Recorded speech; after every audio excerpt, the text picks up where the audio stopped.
suck the life out of something. Well, how does she know? Look, I just flipped the switch. I don't know no.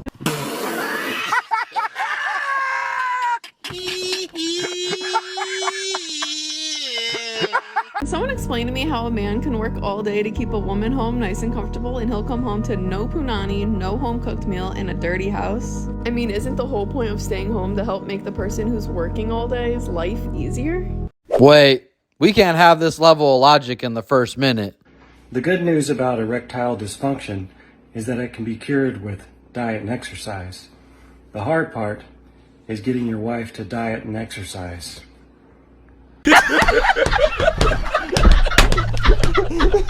Can I get a $100 bill tattooed on my pecker? Well, I like to play with my money. I like to watch my money grow. And the next time you want to blow 100. It's the one and only Digo Double G. Rather give up cheese or blowjobs for the rest of your life? Oh, blowjobs all day. I'm the same. I'm fucking Yeah, way. they hurt my jaw. Bro, all I want is a clapped out shit box that goes, what My man, what'd y'all put in that Ford Ranger? What is it? What is it you do best? Suck dick and listen. Well, I thought I was talking about the Christmas tree you put up.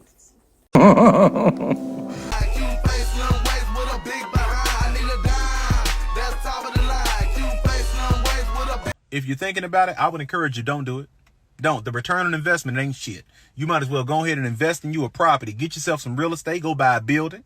Get you a 3-flat. Put 2 people in them other units and let them pay your mortgage. Because if you think you're going to get your investment back out these kids, you might as well just throw that money out the fucking window. These kids don't help with nothing. They're going to cause you to have high blood pressure, a stroke. They only going to love you from the years of 0 to 4 years of age. From 5 to about 73, they're not going to give a shit about you. All right, they only love you when they a kid. They can say mama and dada, and then when you get ready to die, they love you again. And after that, they're gonna cry and act like they kid about you the whole time. Meanwhile, they're not even gonna call your phone. They don't call to see how you're doing. You gotta tell them to help around the house. You gotta make them take out the trash. You gotta make them clean up their own damn room. And all they care about is what you can do for them. So if I were you, I would encourage you, don't waste your time. If you don't have kids, live your life, see the world, spend that money on you. Fuck your legacy. Enjoy your time here by your damn self. Trust me. All right, fellas, we got some guys that are going to keep it too real on here today. But, man, I've always added this up. The return on the investment don't make any sense to me at all. And, I mean, the responsibility is so high.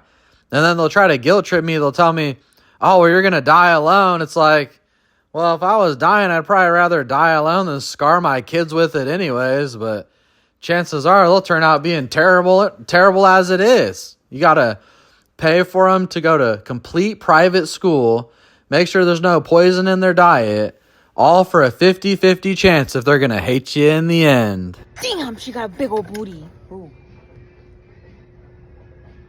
cares? Who cares? Small booties matter. Less. Small booties matter less than big booties like yours.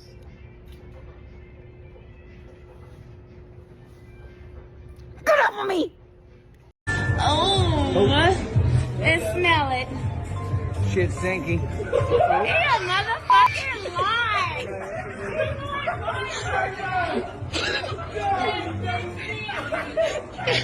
Hey, let me talk to you real quick. When it's your turn, don't you feel sorry for nobody. You eat. Because God prepared this table for you on this Tuesday morning. He didn't prepare it for them. That's why God had to remove it. Because when they were eating, when they were shining, when you were grinding, and they were showing out, they didn't invite you to the table. So why are you inviting people to a table that God prepared for you?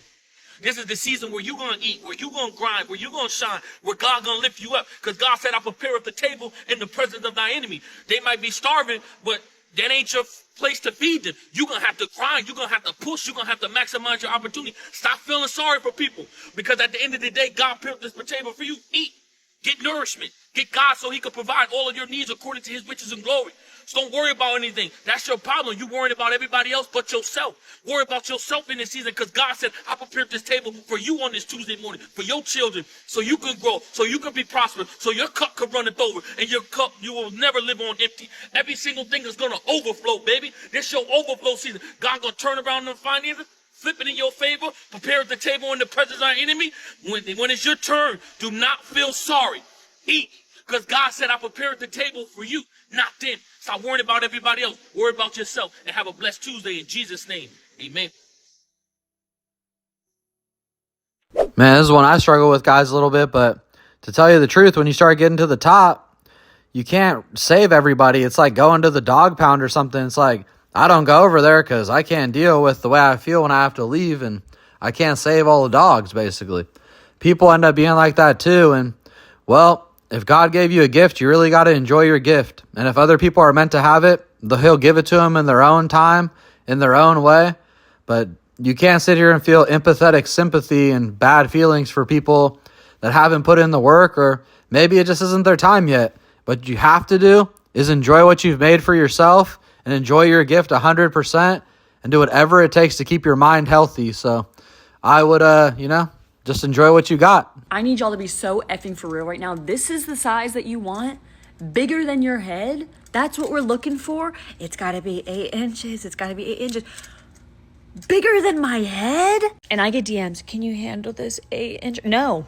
Let's be honest. No, I don't think I could. Like, do you want me to respond and say that? I don't think I've ever seen one in person over like 6. And honestly, I've been fine with that until I start talking to girls and they're like, 6? That's tiny. Are we supposed to be bleeding on it every time? Am I doing it wrong? I think I would have hemorrhoids, to be honest with you. And before you comment and be like, oh my God, pick me behavior, I'm genuinely asking. I'm genuinely asking right now. She's a 10, but she's actually a 5 or 6, but her friends in social media have convinced her that she's this absolute dime. So the guys who are in her league that are 5, 6, and 7, she won't give a second glance to because she's so high up on her high horse that those men don't even exist in her realm. But the guys who are 8s, 9s, and 10s that she thinks are in her league just want her for and not to actually date. So instead, she ends up withering away her 20s because she has these incredibly high standards under the guise of, well, I'm not going to settle. I deserve what I deserve because I'm a 10, so I deserve nothing less than the best. And in reality, she'll end up lonely. And then when she reaches her 30s and figures out that her biological clock is running out, she's going to end up settling for the guys who are the 5, 6, and 7s, probably even lower because at that age, there aren't many great men available that have already been cuffed up. So she'll end up settling. But don't worry, ladies. If you're watching this, I'm not talking about you. You are a 10. Damn, guys, that's it in a nutshell, straight up. I couldn't have said it better myself. Now, there's always an exception to the rule. And if you're an exceptional person, you can definitely attract other exceptional people as well. So don't give up. But the large, vast majority are falling into this group. And they haven't done really any work on themselves, self-reflection, or anything like that. So I'd assume it's going to go on for life. Hey, when dudes are hitting it from the back, what are they looking at? What? What are they looking at? You know what they're looking at. Like what, the body? No, I'm looking at the chocolate starfish. What's the chocolate starfish? You know what that is, the...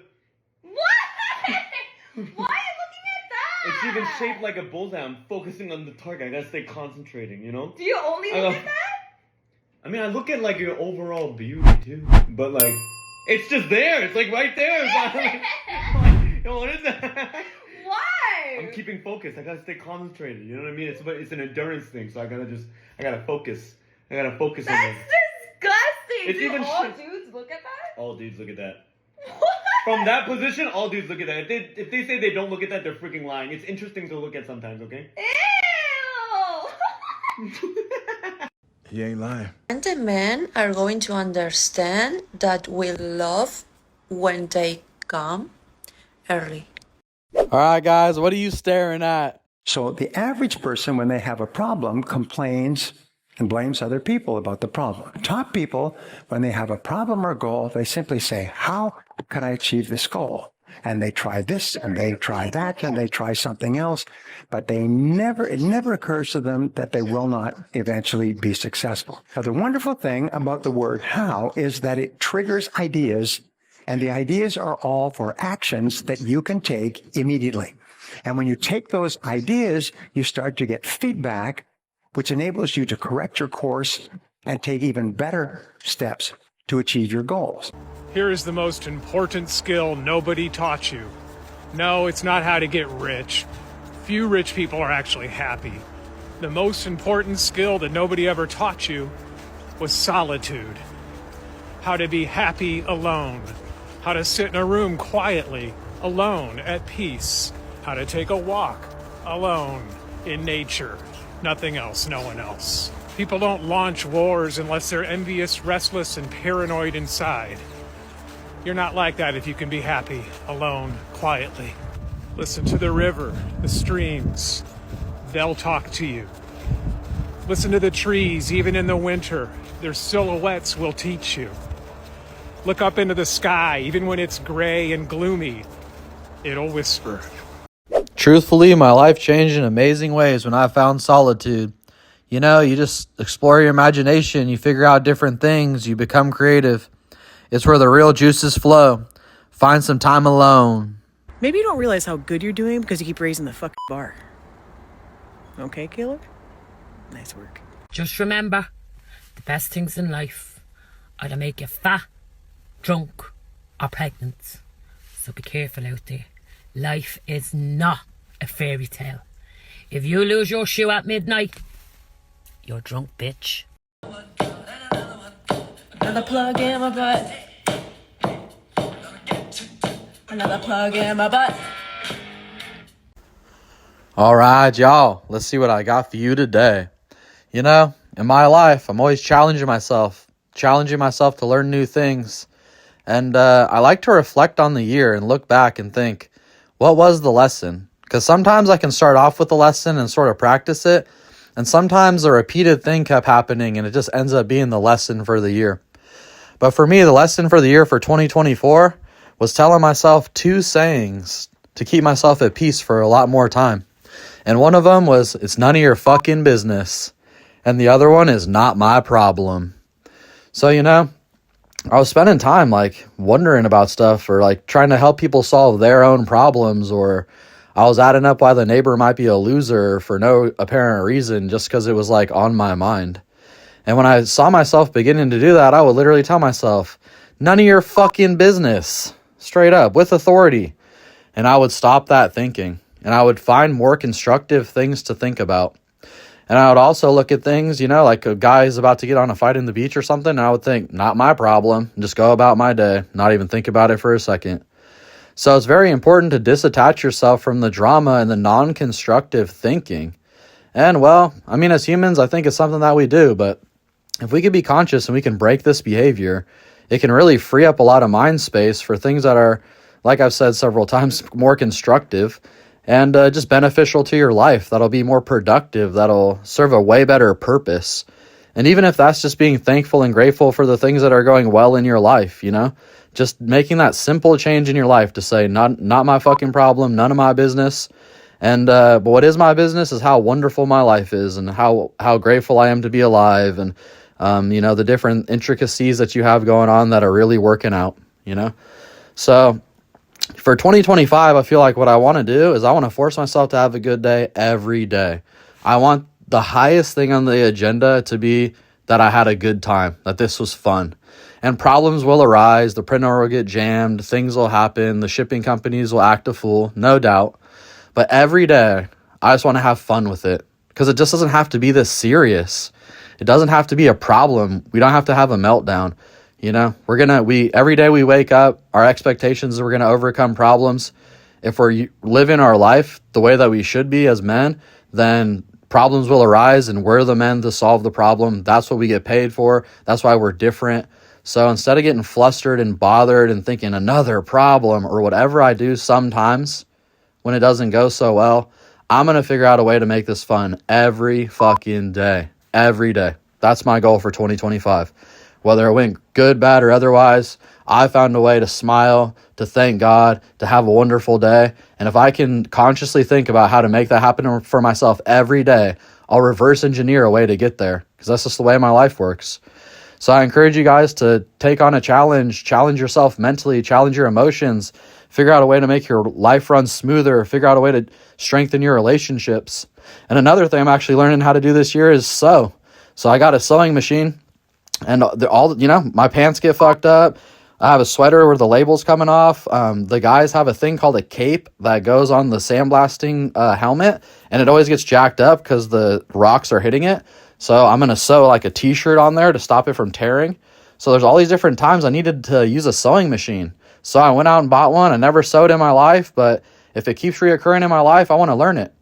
I took up the saxophone last year, and I could actually play my first couple songs, and I have a coach. I go and do a saxophone lesson every Wednesday. So I'm always figuring out ways, even though I'm really busy, to find worthwhile things to do and invest my time in myself because it's fun. It's hella fun. Playing the saxophone is sort of like rubbing your belly and tapping your head at the same time because you have to learn how to read music and get the keys right, all while counting in your head so you're on the right scale. So it's like it's quite a challenge. It's pretty fun. So find something to do, like to make yourself better. Learn how to sew this year, and then find something else to do next year. And before you'll know it, your portfolio and your resume is way bigger than it ever was before. All right, guys, always appreciate y'all tuning in. Please like, share, and subscribe, and we're going to see you on the next one.